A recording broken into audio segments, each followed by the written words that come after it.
What's happening over there at Breaking Points? Crystal Ball? Hello? Hello, Crystal Ball. Paging the base department? Crystal Ball?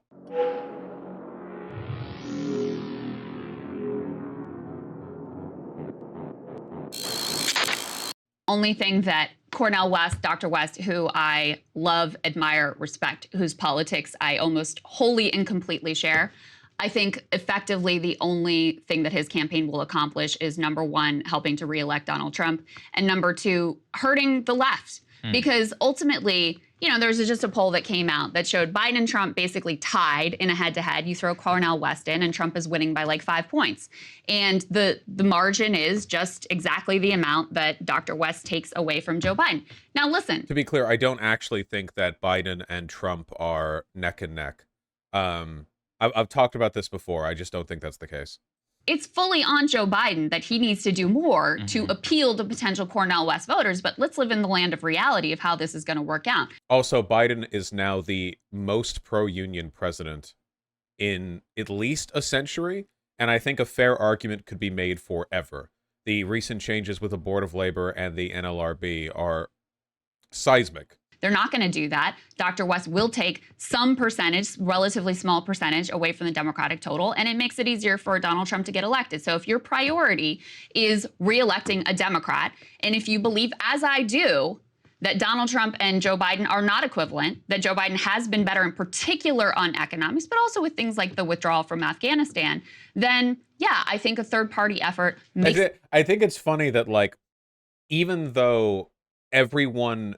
Okay, 5 years ago, like, every American would have said, we need to get out of Afghanistan. And then Joe Biden actually did it, and his approval rating plummeted and never recovered. Which shows, like, this is why forever wars happen. Because ending a war is usually messier than starting it. And he actually went ahead and did it and was politically punished for it, even though even though it went down about as well as you could reasonably expect. A rapid withdrawal... some people died in the airport. Like, compared to, like, what it could have been, like, it really wasn't that bad. Obviously, the Taliban immediately took back Afghanistan because we shouldn't have been there in the first place. Makes it more likely that Donald Trump gets reelected. And the reason why I say I think it will ultimately also hurt the left wing and left principles, if that's what you care about, is we have the model of 2016. Look, the theory in 2016 with Jill Stein was if we withhold our votes from the Democrats, and that's going to force them to the table, we're going to have a voice in the room, they're going to have to come to our side. No, that's not what they did. Instead, they demonized anyone who would have even considered Jill. What the dude is? Wait, what's the opposite of a gas leak? Was there a previous gas leak at the Breaking Point studio, but then, like, a handyman repaired the gas line, and then, like, a pipe seam broke in the TYT studio, and that's why... Is that, like, so it sort of, like, went down the pipe, basically? Jill Stein. They used it to demonize the left. They used it to undercut any sort of leftward push. And so while... Yeah, so this is the problem with, like, left and right populism. Right populism will be accepted by the GOP. We saw this with, like, the Tea Party movement, the MAGA movement, because at the end of the day, the GOP is mainly just a pro-business interest party that will use reactionary politics as a vehicle for pushing it. Lately, they've shifted more into overt fascism, where business politics aren't even really the point, and it just is about hurting minorities. But that's the overall framework of the party. The Democrats are also a pro-business party, to a lesser extent. They are not as militantly pro-rich as the Republicans are. But the problem with left populism is that, unlike fascism, left populism is almost always explicitly anti-corporate. So Democrats are usually unwilling to cede ground to left populism because it could mean hurting their bottom line.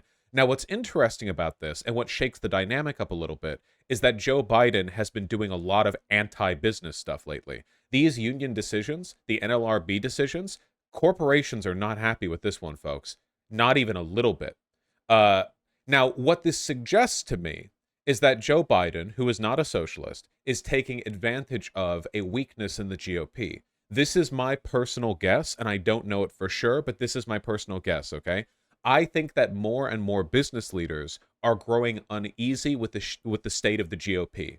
I think that there are lots of wealthy people in this country who just want to see, like, reliable returns on their investments, and they see in the GOP instability. They see instability and incompetence and demagoguery, And for that reason, wealthy business owners are shifting more towards Democrats purely because Democrats represent comparable stability. And I think that Joe Biden is taking advantage of that by getting away with pro-left populist policies while he has the chance to. This is just a guess of mine, but we have seen evidence of like business leadership kind of distancing itself from Republicans. Donald Trump never pays his bills, which looks pretty bad. Ron DeSantis has had corporations and like insurance companies back policies out of Florida because he won't do anything about climate change.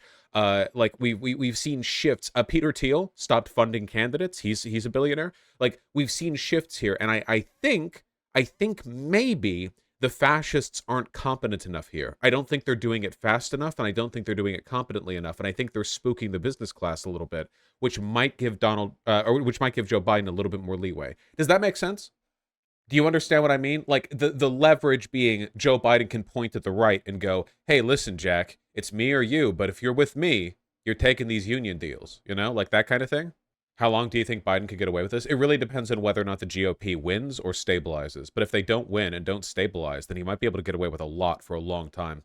One good thing I've really liked about Biden's admin is he's been appointing a bunch of pro-labor judges across the country. Yeah, how many? Hold on. Judges appointed by Biden. How many? Number. I want the number, obviously, not a list. 140 Article 3 judges, 36 Court of Appeals, 103 for district courts. 31 nominations. Just give me a total number. Biden has appointed more federal judges than any president since JFK at this point in his tenure. This was from 1 year ago.